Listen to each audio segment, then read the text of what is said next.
Today's interview is with Charlie Peters. Charlie has 24 years of real estate experience, so he definitely knows a thing or two, and I learned a lot on this great interview. He bought his first property in 1996, which was a 4-unit, but since then he's grown a sizable portfolio. So he talks about all this today, so stick around to the end because there's tons and tons of great information in today's interview. As always, like and subscribe on Wrestling with Real Estate YouTube channel. Go to the WWRE podcast and give me a 5-star rating and write me a great review, please, if you think it's worthy. And I'm looking to speak to as many of you as possible. Whoever's interested in real estate and you want to have a conversation about real estate, I'm your guy, right? I love talking about real estate. I can do it all day and all night. So there's going to be a link in the description below, and you can go to wrestlingwithrealestate.com, the website, and sign up there. I would love to schedule a 30-minute call with you guys and kind of get to know you more, see if there's any way I can help you. But before that, stick around for today's great interview with Charlie Peters.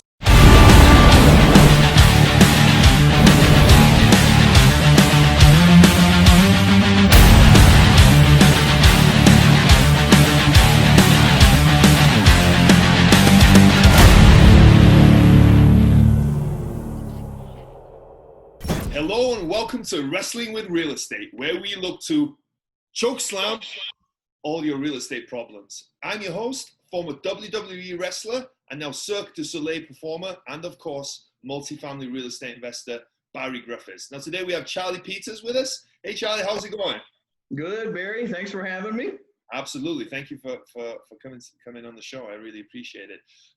Before we dive into the conversation, which I'm excited to get into, can you tell us a little bit about your background and your history and what you kind of focused on now? Sure. So I have been a real estate investor for the last 24 years. Bought my first multifamily property in 1996. It was a quadruplex that I owner occupied. I was 25 when I bought it. I'm 50 now, so 25 when I bought it.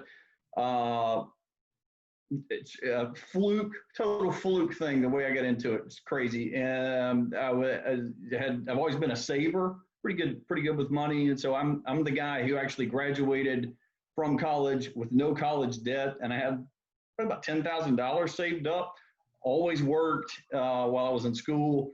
And so I had just gotten engaged to my wife of 24 years now. Sorry, ladies, but I'm taken. Was trying to do everything the right way. So we wound up putting this townhouse under contract, did some inspections, and had some structural issues. And so we canceled the contract and started all over. And it's funny, I remember telling my realtor, I'm like, man, we're never going to find anything, which is funny because it was just one townhouse. But he said, you could buy a quadruplex and live in one of the units, and if you manage it, effectively, the 3 units should cover the mortgage payment. And so I thought about it. He goes, I just got one today.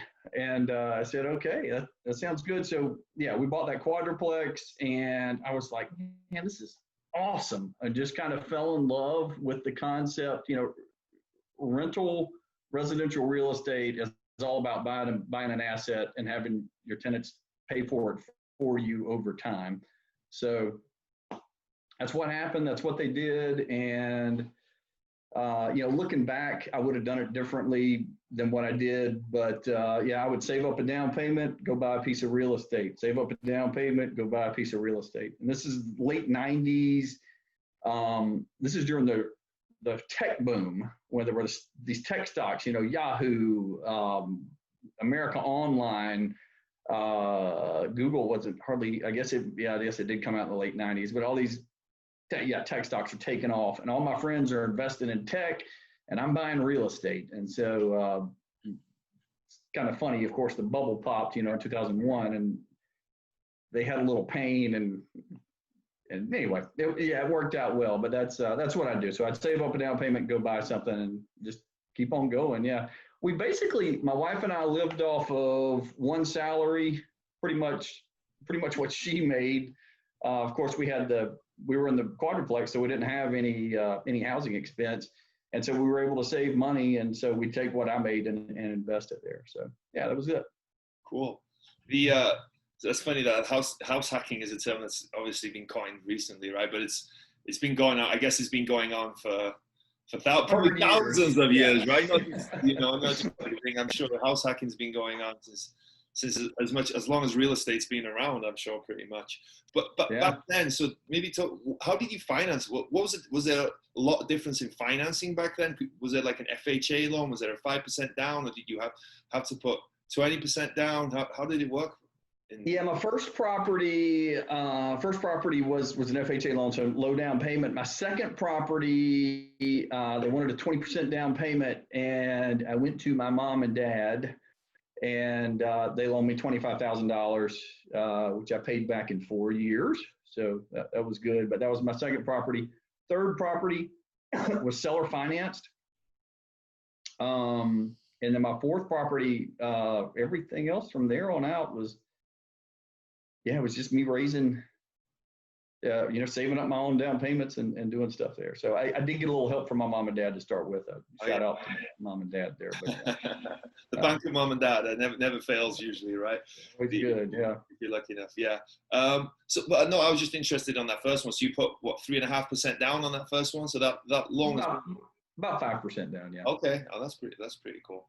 And then jump into the .com bust. Leading up to that, I'm sure your friends were, bragging about the money they were making, right? Because it seemed like I was around, but I can't remember. I was pretty young at the time. But was it the stocks were soaring to start off, right? Ridiculous. Oh, going crazy. Yeah. The expectation is you put money in the market, you're going to make a 20-25% return on it, and they're doing it year after year after year. And I remember getting into an argument with like one of my best friends one time. He's like, "What are you doing?" Mm-hmm. And I was like, "Well, I just think this is going to be better long term." So, So.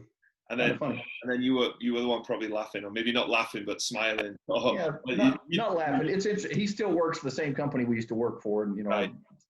Stepped away 15 years. But what I mean is, you were probably happier that you were in real estate after that, right? It was like, okay, it's very like maybe Bitcoin or something now, where it's you can make crazy money in a short amount of time, or maybe not so much now, but people had.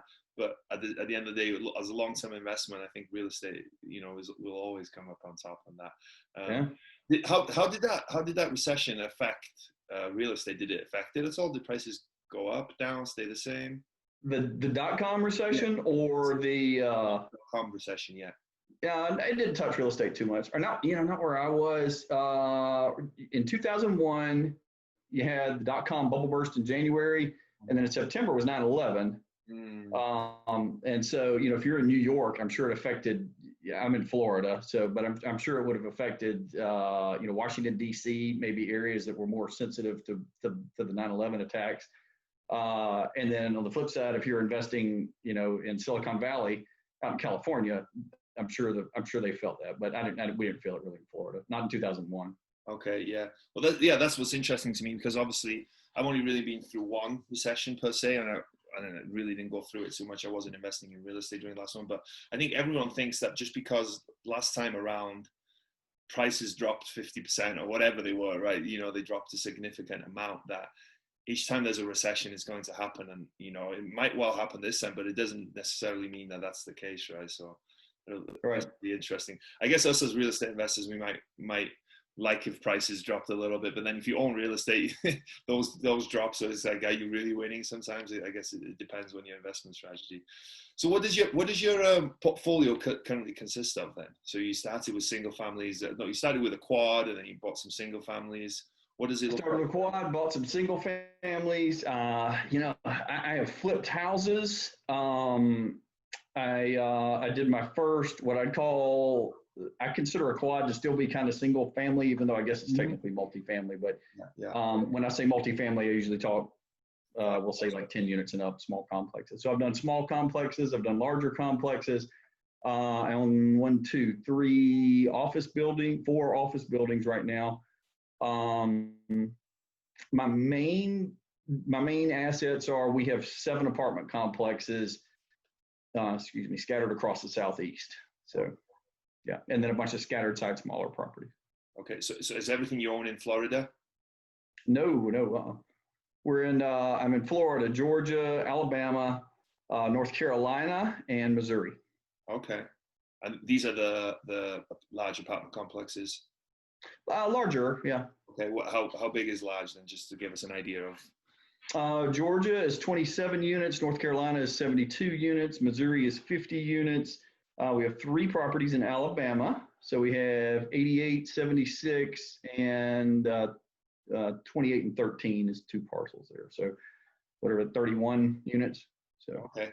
And then in Florida, I got a 120 unit complex in Lake Wales, which is on the I-4 corridor between near Tampa and Orlando. And then everything else is in Tallahassee. Oh yeah, I used to for sure. I used to live in Tampa, so I'm quite familiar with that. Yeah, great area down there. Yeah, I miss it a little bit. And Lake Wales, that's where I'm from. I'm from Wales, so you know. There you go. Yes. Connection. So, how did you go from, you know, as you mentioned, you know, the quad, you know, you consider it more to be like a single family. How did you go from that to kind of maybe to 10 units plus to start off with, and why maybe you went to that, and then to some of the bigger stuff as well? Yeah, it's just for as far as advice I would give, I always tell people, you know, set your goals and then just zero in on it and go for it. And so if there's any big secret I have, it's just I've done that systematically over a long period of time. So my first property was a quad, second property was a triplex. Okay. And that's what I borrowed the $25,000 from my parents for. I took that, was all over it, man. I worked in medical sales for 9 years, and on the weekends I had a Honda Accord, and I would load my lawnmower and my blower in the back of my Honda Accord and go around to my rental properties and mow grass on Saturday mornings. So we got the triplex looking sharp, got the rents up, it was looking good, and so I sold it 4 years later, and 1997 to 5 years later, 1997 to 2002. In 2002, I took the money from that triplex and I bought my first apartment complex, which was a 32 unit building here in Tallahassee. Oh wow! So how? Okay, that's interesting. You know, because it's one thing to own 7 units, right? But it's another thing to own 32 units, right? That's quite the jump. I'm guessing by what you're saying as well, you probably did you manage it yourself as well? No, this is, you just got to become creative and figuring things out. Keep in mind, we were buying all along as well. So I was up to 28 units when I bought the 32 units. Okay. That was giving me 60 units total. And I was working full time for a medical supply company. So I had just all these plates that were spinning. And that's a tough time in the investor life that probably most investors are going to go through at some point. But yeah, so I hired a property management company. They had 8 of the units. I managed 20 myself. Then I had a brother who did part-time sales here in Tallahassee for an office supply company. And he owned about maybe 9 or 10 properties himself. And he managed that 32 unit apartment complex for us. So I bought it. We came up with this little tiered, I'd almost call it like a commission-based kind of a thing. But basically we split the cash flow. And the more it cash flowed, the more it worked out to his advantage. So, you know, once the mortgage payment was covered, the first few dollars went to me. And then as he hit these very achievable goals, the larger money would go to him eventually. So, yeah. That's an interesting structure. Yeah, well, that's an interesting structure.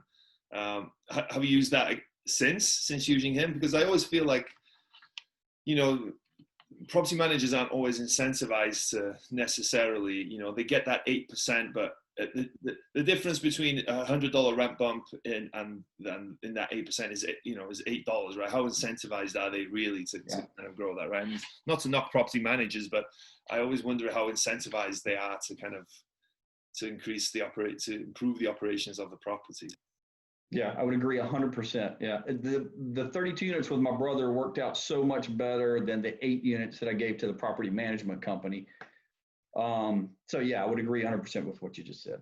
But have you used that structure again with any other property, with him or with other property managers, or were you able to? Lots of. I have my best friend from high school is a business partner now. I have my nephew who's a business partner now.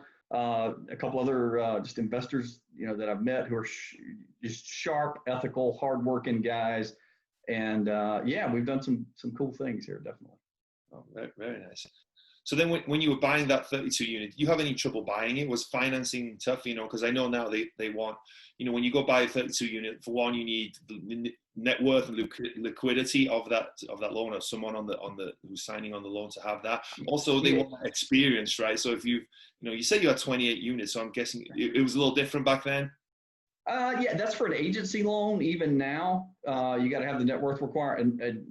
An agency loan, it's a multifamily direct to Fannie Mae, Freddie Mac, very specific guidelines with a whole bunch of underwriting you got to go through.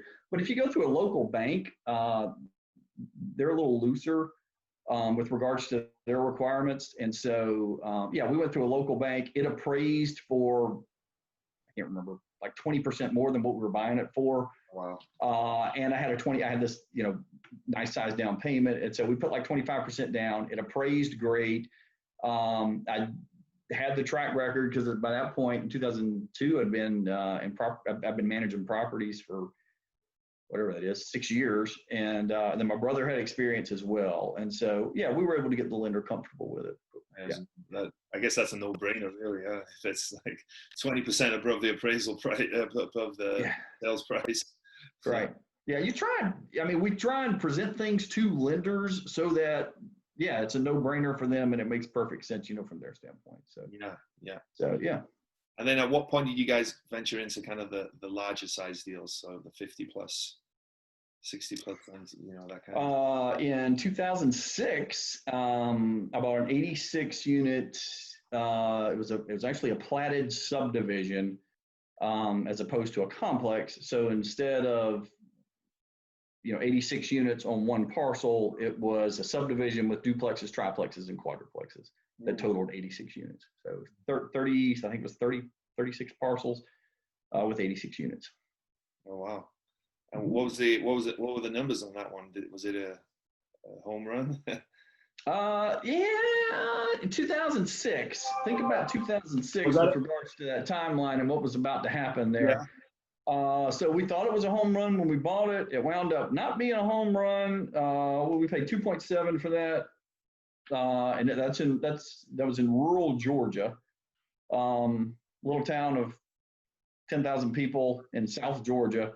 2.7. It wound up being about 30 a unit.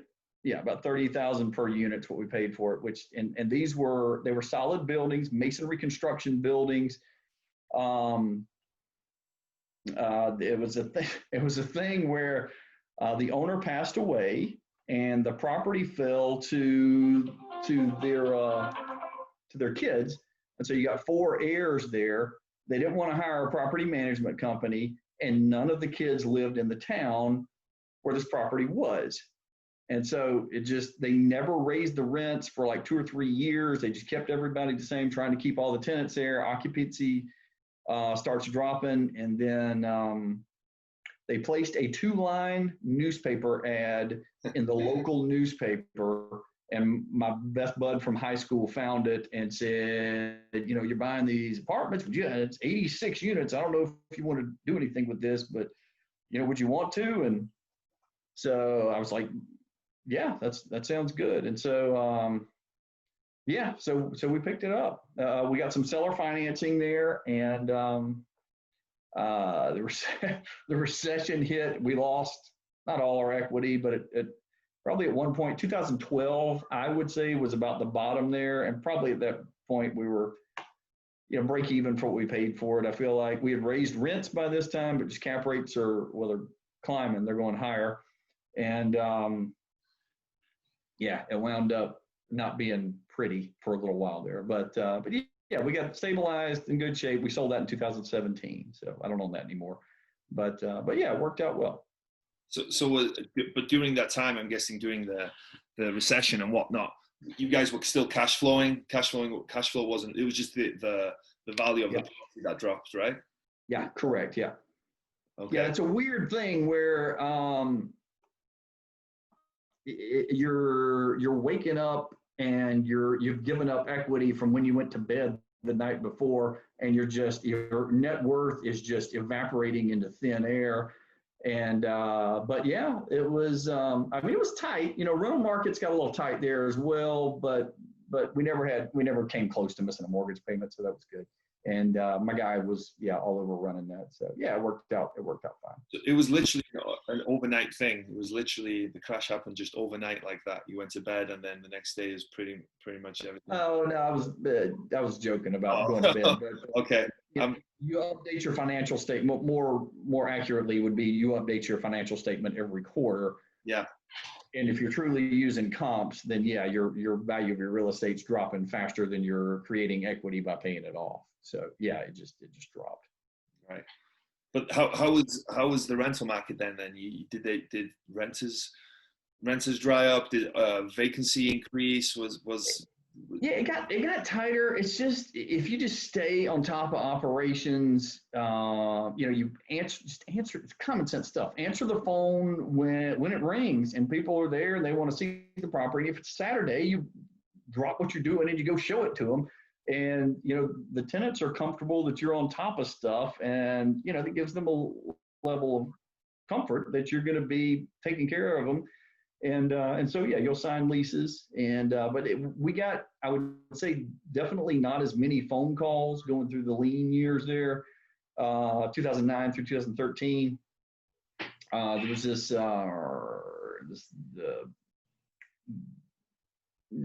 notable statistic that said that the people per household was increasing.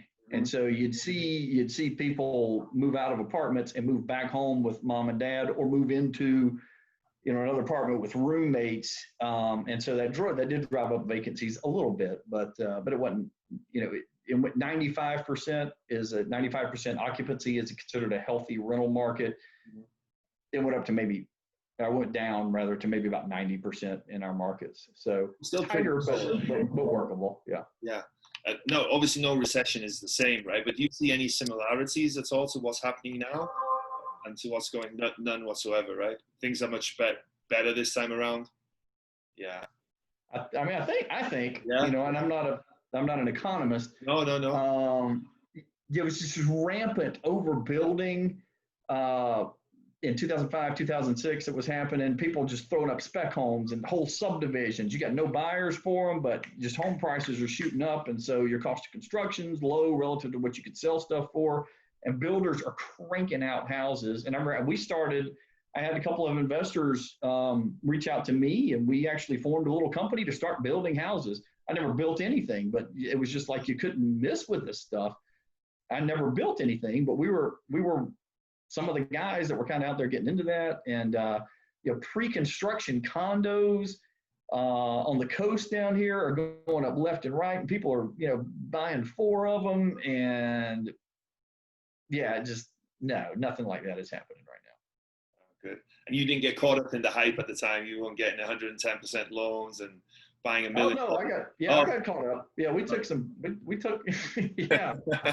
I would have too. That's what I'm glad I wasn't around. I think I would have been guilty of all of that. I think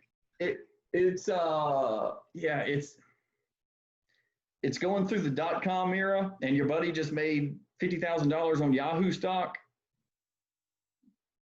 You're going to see what Yahoo's trading for, at least, maybe I'll buy a few shares too, So I had this friend that was flipping the beach condos, pre-construction condos. You're familiar with that? Yeah. No, well, pre-construction. Sorry. Yeah, a developer announces we're going to build a 20-story high-rise right on the coast, beautiful views, and we need a 10% deposit.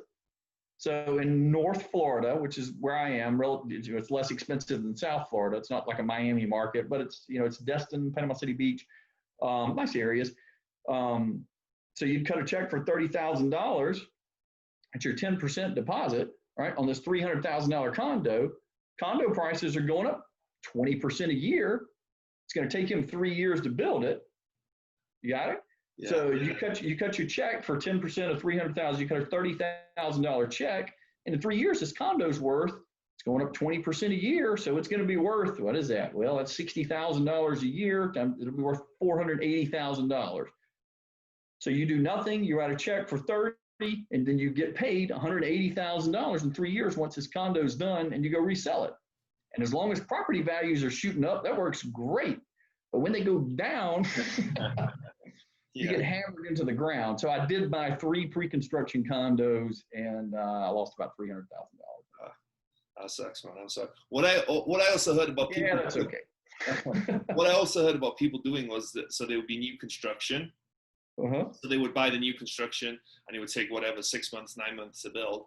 They would buy it for whatever 300,000, and then 3 months in, it's worth 350. Say they would sell it before it's even built. Someone else would buy it. It would go up another 50,000, and before it's built again, someone else would sell. So this property could change hands 2 or 3 times before it's even built, because prices were going up so much. Yeah, that was the madness of like 2005, 2006. Yeah. So right now we got nothing like that going on. No. Yeah. Nothing like it. Yeah. So are you guys still looking to buy right now? Yeah, I just bought a place. Just closed on a 88 unit complex. The one I mentioned, I don't know if you remember, but I mentioned in Alabama we have an 88 unit complex. We just bought that 2 weeks ago. So. Oh, congratulations! Thank you. Are you guys doing anything different right now, in terms of what you guys are looking for, in terms of underwriting? Are you guys doing anything different, or are you guys doing pretty much the same as what you have been? Because of like COVID? Yeah, because. No. Not really. Yeah. No. I'm just interested. No, obviously you're the guy with the success and experience, and I like to ask that to see if, some people like to underwrite to a slightly higher occupancy. It's a vacancy right now. They're big on what the tenant base is. Whereas before, they wouldn't have been so worried about service-based jobs that are at the property. Whereas now they're a lot more concerned with, what the job base is on that property. Yeah, I won't say I'm not concerned about it.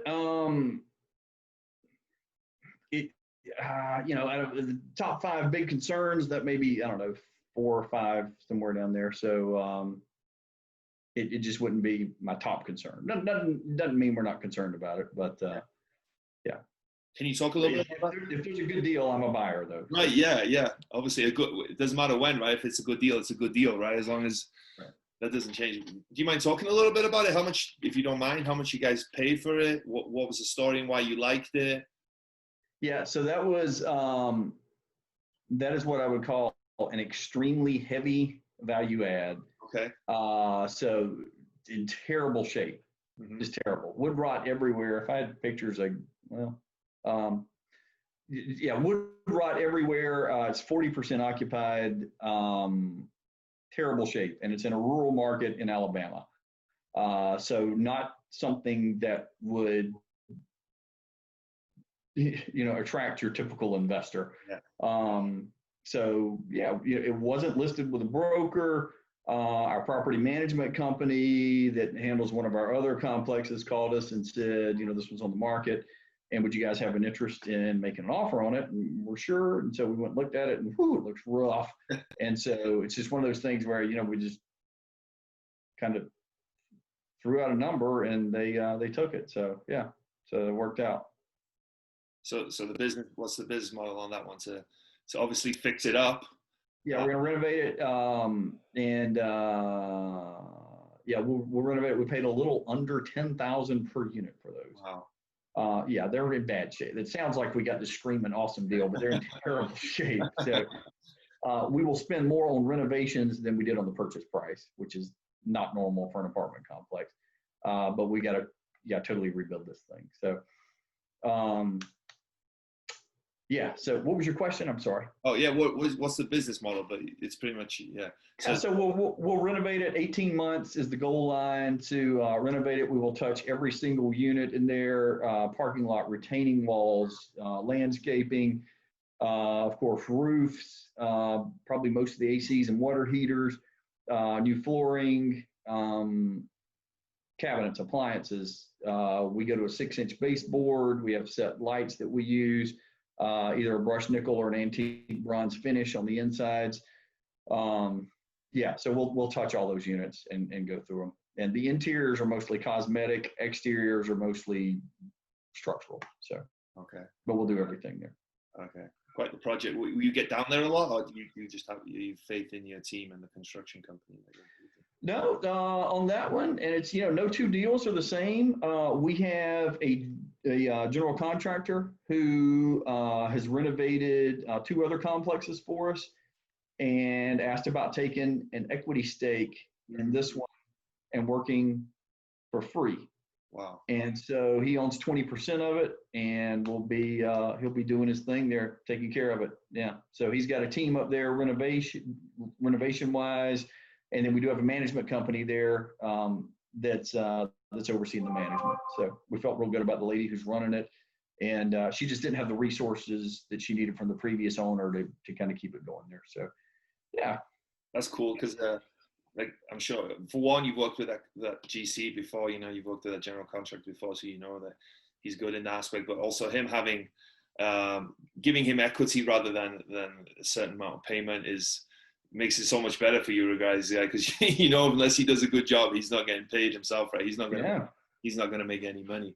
On that one as well, do you guys expect the occupancy to drop? Because I always hear, there's probably some problems on the property, maybe for it to be of an occupancy of 40% or not. Yeah, it might. But it might drop. It won't. It's the same property manager. So from a management standpoint, the tenants aren't really seeing anything different. We kind of shared the plan with her. She's fired up and all on board about it. So I'm hoping the tenants will be excited, as well. And they're going to start in the next 30 days, they're going to see some activity at that complex. And so, who don't want to live in a nicer complex there? And so, it's, I'm hoping they'll want to stay. No, I was just wondering, because I've had a few people have, especially when you're doing more heavy lifting, sometimes the tenants leave because they see the writing on the wall that rents are going to be increased, and they don't always want to pay that, so they sometimes take the chance to skip during at 1 a.m. whatever it is. Nah, there may be 1 or 2 of those. We've got so many vacant units there that we need to fill, and so we typically don't increase rents if you've got. If we're doing something to your unit from an interior standpoint, then we would offset some of the investment that we make into the unit there. But if there's just so much to do that we're not worried about trying to raise rents right now for the people that are there. So we appreciate them being there. So, I don't want to upset anybody. And is that you guys' usual model? Is it the heavy lift, or do you usually lighter renovations? Yeah, if there's a ton of vacant units, we want the tenants to stay. Absolutely. No, sorry, in terms of your model, in terms of the type of property that you guys go after, is it that heavy? It is a heavy lift. Yeah, we do very intense renovations. Yeah, that's kind of my niche. So, okay. How did you fall into that niche? How did you decide on that? Do you just have an appetite for it, or just construction background? That's all. I know you mentioned that you started. No, I roofed houses for a little while, but oh my gosh, I hated that. It just happened. There was an auction in 2012 in Florida, height of the recession. It was a government auction. They didn't hire a broker. It's like an old public housing complex. They didn't hire a broker. They didn't put it on LoopNet. You had to have all the cash on day one. And it's in the middle of the biggest real estate recession ever to hit the state of Florida. And so there were a handful of bidders, and we won it. And it was a vacant, boarded up apartment complex. That was 108 units. We bought it for $372,000.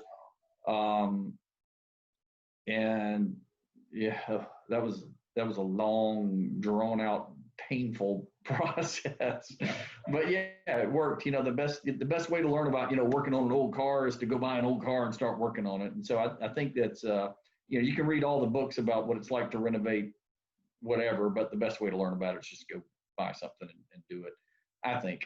Wow.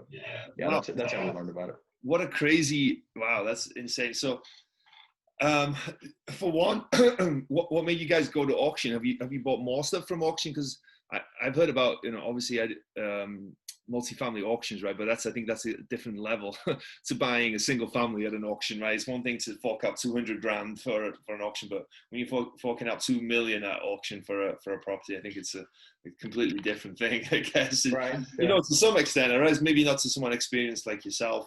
But that you bought it for, it was 108 units for 300,000. What kind of, how much renovation work did you guys have to do? And maybe you talked about it a little bit, that it didn't go as smoothly as you planned.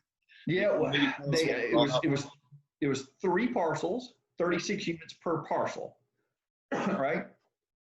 So we bought the 3 parcels, and I had a contractor friend that I knew renovated complexes, and so we sold one of the parcels to him for more than we paid for all 3 of them. Okay. You got it? So we sold it, we got all our cash back, and we still have these 72 units hanging out there. And so then, then we started putting it back together, just funded straight out of, no, we got a construction loan through a local bank, and built it out that way. So what kind of work needed to be done on that? Again, it was the complex had been vacant for like 5 years, windows smashed out, graffiti, copper bandits had been in there ripping out, the copper from the interiors. Pretty much all the AC units were gone. I'm telling you, it looked like a movie set from a Night of the Living Dead or something, like, some apocalypse zombie movie or something. Yeah, man, it was crazy. So we did everything.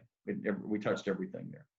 So once you have, how do you go about that? So it's 236 units. Do you do the first parcel first, do the 36 unit first before touching on? Were you doing both at the same time? And then how do you go? Some things, like roofs, you do all the roofs at the same time. So I think that was the first thing we did. Roofs, landscaping, just mow the grass and pick up all the trash that's out there, and there's a ton of it. Roofs, they were brick buildings, so there wasn't actually a ton of wood rot. We had soffits and like fascia that was all messed up, so we had to replace all that. We got the laundry rooms up and going so people could do laundry. I got the office up and going, and then I just started with the interiors. And it's one of those things where once you get your system down for what you're doing on an interior unit, you know which appliances you're buying, you know which cabinet hardware you got, you know which carpet you're putting in there, which vinyl plank you're putting in there, baseboards, and you just start cranking out units. So we did the initial fix up on the exterior, and then went to the interiors and started just pounding those out one at a time. And then when it comes to leasing up, you said it was completely vacant, right? There was nobody, so you were at 100% vacancy then. How do you go about renting them out then? How, because that's 72 units. It's quite a good amount of units to try. Sorry, yeah.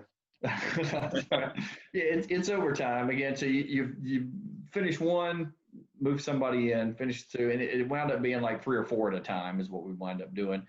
But then you just start the lease up. People come in, and of course they're asking, where are all the cars? How come nobody's here? And you're explaining. They'll see construction guys, so they know stuff's going on. But we just started renting them out, filling it up, and it was a year to lease everything, probably longer than that, probably a year and a half to lease everything up. So that's 4 tenants a month, something like that. And was it hard to get people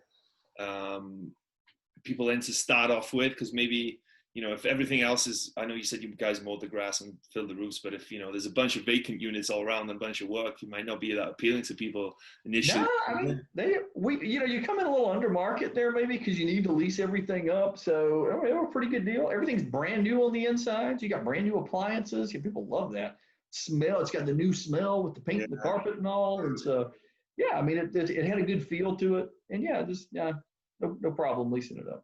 Because I'm sure, when you need to do that much work, it's almost like a brand new unit, right? Like a new build almost, right? You're doing all that work. It's not like you're renovating an old unit. You're doing everything. So it's like almost like a brand new unit. That's pretty cool. Yeah, absolutely. You've obviously done a lot of deals. Can you think of what's been your best deal? My best deal in terms of ROI or my best deal in terms of actual cash on return? Both. Actual cash. What's your favorite deal? Maybe that might be a better way to. Yeah, well, I'll answer both of them. How about that? Okay. All right, I don't have much time. You can edit part of this out if you need to. No, it's going to be great. My best ROI deal, this was a local county foreclosure auction. Foreclosures work a little differently in each state, but at the end of, if I stop making my mortgage payments, Bank of America forecloses on me or whoever, the last step in the foreclosure process is the public auction. And so there was this house that came up for auction. And I was actually out of town, and my nephew that I mentioned earlier that works with me was going to bid on this house. It was a brick house, pretty nice house. A car had jumped over the edge of the curb and had driven into the carport. And so there's like this big collapsed hole in the carport. Oh, that's pretty nice house, decent area of town here in Tallahassee. And so the auction comes about, and he puts in a bid of $200, and no one else bid on the house. And we bought that house for $200. Yeah. And so he called me and he's like, oh my God, I bought this house, $200. I was like, yeah, it's great, man. You know, get the check down there. So he takes the check down, and I'm talking to him. I said, the bank had to do this like wrong. Somebody messed up. There's no way they wanted to sell this. Usually the bank will put in a max bid, and that's whatever the foreclosure amount is typically. And so if you bid over whatever the foreclosure amount is, then you get the house. Well, in this one, it was $100. So we bought it for $200. And I kept telling him, I was like, I really think we ought to just sell this thing because they're going to probably eventually try to unwind the foreclosure. And then we're thinking, gosh, there's got to be other issues with the house. And so we did a title search. We had clear title on it. It was a total fluke. We had clear title on it. It wasn't a second mortgage or anything like that. And yeah, we sold it for $57,000 like 2.5 months later. So it was a $200 investment. We had to pay a realtor, but we wound up netting probably $50,000 after that. So, and you didn't have to do any work to it? Nothing. You just pretty much sold it. Yeah. Threw it right back up on the market. Yeah. That's incredible. A $200 house purchase. That's just. Yeah, I don't know. One of my friends called me. He's like, "Did you buy that house this morning for $200?" I said, "Yeah." He's like, "Man, I can't believe that." And so he said, "I was looking at it, but I was thinking it wasn't worth it because it didn't. There's a hole in the garage, so it's got some hair on it. You know, yeah. It's not a clean purchase by any stretch. But yeah, we were very pleasantly surprised here. So that's in terms of. We calculated it out. It was like a 12,000% return or something crazy. Annualized, something like that. Yeah, it was awesome. And then the other in terms of like profit, the 86 unit complex that we bought in 2006 that did not go well. The equity kind of dried up in that. And then it started coming back, and then we sold it in 2017. But I kept it for 11 years, and so we never refinanced, and so we just paid it down. And then sold it, and we wound up.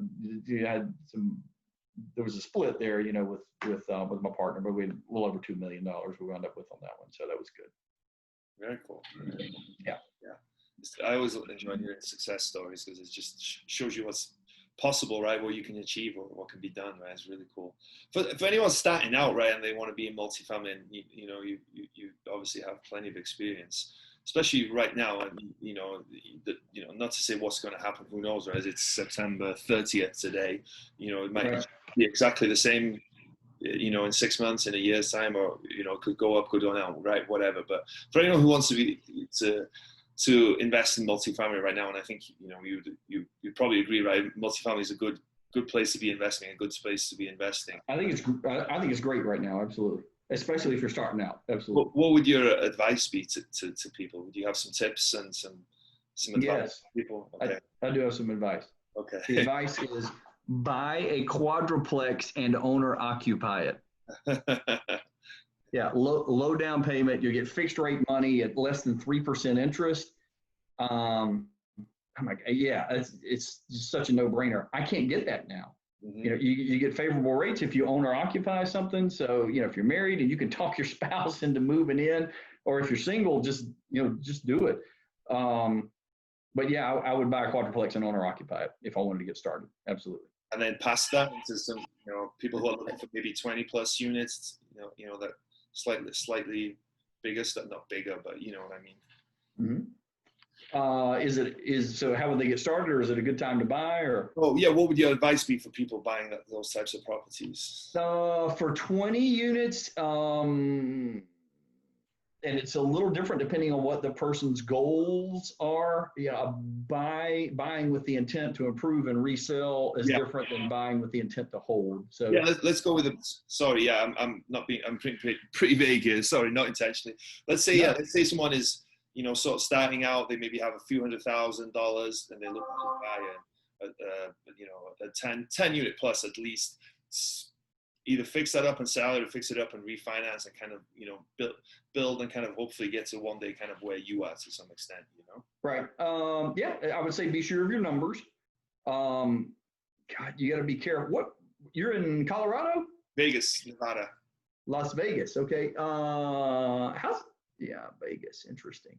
See, I don't know that market all that well, but I would just say, yeah. I would say be very sure of your numbers. We always budget for multifamily properties. The stress test we use is if 25% of your tenants move out, you lose 25% of your income. Can you still cover the mortgage payment? Mm-hmm. So it's a good, simple little stress test that people can use. If you're managing it yourself, it's kind of hard to screw that up, honestly, because you're the maintenance guy, you're the leasing agent, you're the trash picker upper or whatever, and that keeps costs down. You want to be a little more careful if you're hiring a property manager. So not necessarily saying don't do it, but it adds an extra layer of risk there that you wouldn't normally have. So yeah. But interest rates are good right now. I do think it's a good time to buy. So the civil unrest that's going on, I think, is going to calm down. I'm hoping we get a cure for coronavirus in the next 3 or 4 months, and so. Yeah, I think we're going to be okay. I think you're going to see unemployment rate continue to decline, and I don't see interest rates jumping through the roof anytime soon. So overall, the large economic indicators they're favorable. So yeah, I think I'm a buyer. So yeah, that's we'll buy a deal if I can get comfortable with it. The management really is the big thing in my mind. So if you could solve that piece of the puzzle, then yeah, I think it's a good time to buy. And how do you solve that? You find property managers, right? You manage it yourself is the way to absolutely solve it. And then if you can't manage it yourself, the way I did with my brother with our first complex, I would say partner up with somebody who they want to be a real estate investor. They don't have any money. You got $200,000 or $300,000, and they're okay managing it. You're in business. I mean, I'm a fan of partnerships. A lot of people don't like them. But you take that, you fill each other's holes, and you move forward. So I think I really like that idea because it's an alignment of interest, right? You both have the properties. Sorry, I'm stumbling over my words here. The property improving and making more money, you're both going to benefit from that, right? Whereas opposed to a property manager who doesn't really benefit, from that per se. Yeah, and there's some good property managers out there. I'm not knocking that. I'm not saying that they wouldn't. I'm just saying someone who has invested interest in a property is going to be way more concerned than someone who isn't, right? And I always say this: property management is a tough job, right? They don't always get paid enough, I feel like, right? Because it's a thankless job, right? You're collecting rents. It's not easy collecting rents, and you do all this work for 8% of that fee or whatever it is, and the largest of 3 or 5% or whatever the percentage is, right? They don't always get paid enough, I feel like. Not that I want to pay mine anymore, but it's always a thankless job, I think. Yeah, no, a good property manager has definitely worth their weight in gold. Absolutely, yeah. For sure. Well, this has been a lot of fun. This show's called Wrestling with Real Estate, so I kind of sprung it on you earlier, but I like to ask some wrestling-themed real estate questions, and it's all a bit of fun, so don't worry about it too much. But the first question is always the one that gets everyone, because it's not so much real estate related. Is what would your wrestling name be? If you had to pick a wrestling name for yourself, what would it be? Yeah, that's great, Barry. Really, I appreciate this. This is great. The landlord. Okay. The landlord. And what was it? I will evict you, Barry. You think you're all big back there with your big muscles? Look at you. You hadn't met this, baby. You hadn't met this. You wait. You don't want to mess with a landlord. I know that for sure. Evict you, son. Oh. You look like you're ready for the ring, man. Yeah, that's my best absolute effort at WWE. So I'm sure Vince McMahon will not be calling anytime soon. But yeah, appreciate having some fun with it. Every wrestler has a special move. What would your special move be in real estate? So what is your strength? What is your biggest strength? I've always been a fan of numbers. Okay. So I feel like I'm a numbers guy, and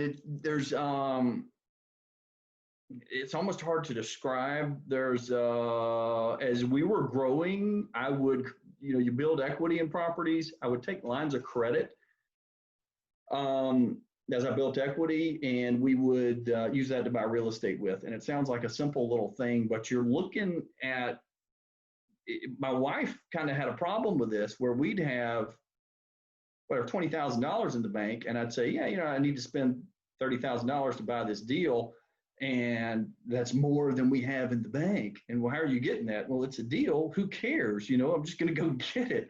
And so a lot of people just they can't get comfortable with that. And I think I have a real knack for understanding the numbers and kind of seeing the bigger picture. So financial analysis would be my finishing move. Would you call it? Yeah, finishing move. Yeah. Okay, yeah. What's been the biggest body slam you've taken in your real estate investing career, you'd say? A few probably along the way. Yeah, Warren Buffett talks about how the biggest mistakes he made were the ones that were early on. And a lot of times those were things he didn't buy. If he had a crystal ball and could go back and buy, I don't know, whatever, Apple when it was $3 a share, he'd be doing great. So for me, it was an act of omission. It was something I didn't do, and that is I could have picked a better mentor, had a better coach, and learned a better system when I was first starting out. Did you get a coach when you first started out? I did not have a coach when I first started out. Okay, so you would have just got a coach, and it wasn't that you had a bad one. It was just you didn't have one at all. I didn't have one, yeah. So, you don't want to save up. If you want to do this for a living and be an active real estate investor, you want to form partnerships you want to be the guy that's hungry to manage. And if you got $300,000 and I don't have anything, but I know I want to be a real estate investor, Barry, what do you need? What can I do?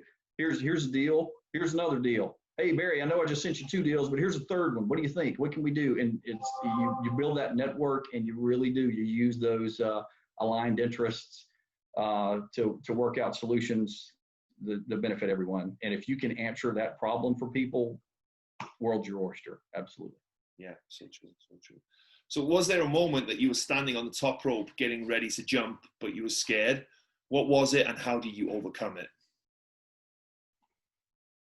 That one's a little harder. Getting ready to jump. Yeah, were you scared of taking down a deal? Were you scared? Yeah. So yeah, for me that would be this is kind of the first thing that popped. You should have given me more time to think about this, man. But, you might not have done the interview if I'd given you these up front, so that's why. The first thing that pops into my mind is I had a great job. That was 34 years old. I was making over $100,000 a year working in medical sales. I liked my customers. My boss was one of my best friends. That was hard to walk away from. And so you're leaving I got 3 kids at home. My wife didn't work. And you're leaving the security of that paycheck coming every 2 weeks from a multi-billion-dollar company to step out there and go do your own thing. And yeah, that was It was scary because I didn't really want to do it. I just couldn't. I felt like I was losing money by continuing to stay in medical sales, if that makes sense. So, yeah, I was very scared when I stepped away from the company that I worked for forever. Good company, good people. How do you manage to make that decision then? Because obviously, like you talked about, that wasn't an easy decision to make. I felt like I was stepping over dollars in real estate to get to pennies in medical sales, if that makes sense. It just was not the best use of my time. And so it was almost, I had to do it almost, you know. And had you created that financial freedom for yourself at that point? Did you get to that point where the cash flow was probably enough for you to cover your expenses, or? Had I that? Yeah. So, and I learned there's a difference. There's a difference between. I remember calling. I did eventually get a mentor, and I remember calling him and saying, "Hey, I think I can walk away from medical sales now. I'm making about $60,000 a year in real estate." And he said, "Well, it's good advice." He said, "You know, there's a big difference between making $100,000 a year and living on $60,000." And making $60,000 a year and living on $60,000. And so if you need $60,000 a year, you need to get that up higher before you walk away. And so that wound up being good advice that I followed. So yeah, so true. Because then, in other words, all you've got is all you can live on, right? And if anything goes above that or anything dips in your income, you're in a bit of trouble, right? You really need a little cushion whenever you're stepping out there all by yourself. Yeah, no doubt, man. Yeah, absolutely. Cool. Well, Charlie, thanks so much, man, for making time to do this interview today. It's been really interesting. You know, someone who has so much experience like yourself and has done so many deals and has learned so much. And I love talking to people like yourself, you know, because you've been there, done that, and you have that experience and that knowledge. So it's always great to hear it. And thanks for participating in the bit of fun at the end as well. Yeah, you should edit out that whole landlord thing. That was ridiculous, but you know. Yeah. But yeah, that was fun, man. Nice job. Very nice job. You're very easy to talk to. So yeah, I appreciate that. I appreciate it. Before we go, if people want to reach out to you and hear more about what you and your company is doing, how can they do that?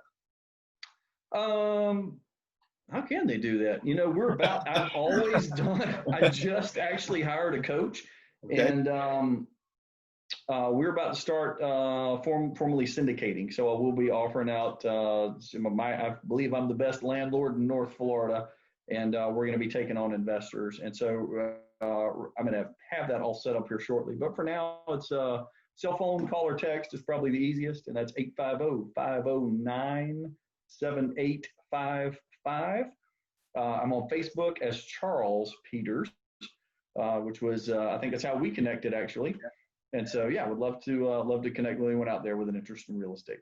Oh, cool. Well, I failed to ask that. I assume that you, all these big ones, so you haven't syndicated at all yet. This has all been kind of you and your company's money so far?